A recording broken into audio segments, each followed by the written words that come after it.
Ang laki na naman ng problema ni Trillanes. Nakakatulog pa kaya to?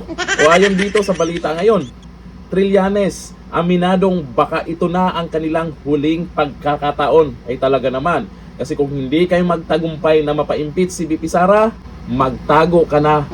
Inamin ni dating Senador Antonio Trillanes na maaaring ang 2026 na ang critical at posibleng huling pagkakataon. Kasi syempre naman, pagpasok ng 2027, wala na kayong oras para mapa-impeach si VP Sara dahil naman yung mga kandidato o yung tatakbong pagkapangulo by senador ay kanya-kanya ng bait-baitan ang mga yan para iboto ng mga tao.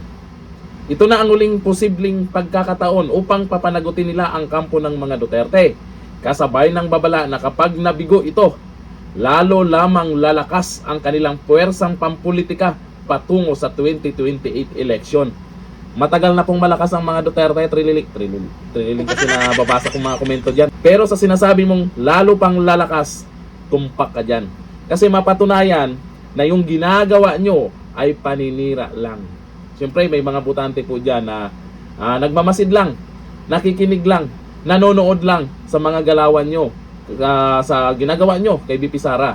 Pag nakita ng mga yan na ginigipit lang itong si VP Sara, alam na natin kung kanino sila susuporta. Kasi ang mga Pinoy ganun talaga. Pag sino yung nakikitang nabubuli, ginigipit, ginagawan-gawan ng kwento, ginagawan-gawan ng kaso, sinisiraan, yun ang sinusuportahan ng mga Pinoy. Yun talaga tayo. Kung nalamang buhaya ka, kung nalamang kasabwat ka ng mga buhaya, sa tingin nyo, susuportahan kayo. May mga iilan dyan na susuportahan yung mga buhaya, yung natatakpan. Ito ang sabi ni Trillanes pala.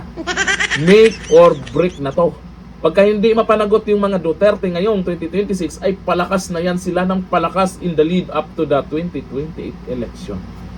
Tamang-tama ka dyan. Dito sa mga nagtatanong tungkol po sa bakit galit si Trillanes sa mga Duterte, ayon kay Jawik Ordenya DG. Ba't kasi ayaw ni Trillanes sa Duterte? Mamuno, ayaw na talaga gumanda ng takbo ng Pilipinas. Ito po yung dahilan sa mga nagtatanong po. Asking, ano ho ba talaga, bakit ganun na lamang kagalit po ni Senador Antonio Trillanes sa iyo at sa iyong pamilya? What happened? Hindi po kasi alam ng mga kababayan ho natin na sarili biglang nagngangaw. Ang alam mo natin, gusto niya ang balita noon, gusto niya maging vice-presidente mo, hindi po natuloy yun. Tapos after that, talagang sunod-sunod na yung banat hanggang ngayon, damay na yung mga anak mo dahil sa... was there something na happened? Si Trillanes, ano ito? Salbahe na tao. Salbahe daw. Salbahe talaga to. He takes it personal kasi bilib masyado sa sarili. One night before the election, tumawag siya. Hindi ko ito kilala tong... Ayaw ko magipakita dito sa mga itong klaseng tao. Na magpahambog na mag-itimod yan. Talawan pala. Sir, Dati na palang lumapit yan kay Tatay Digong. Yun nga lang, na-busted.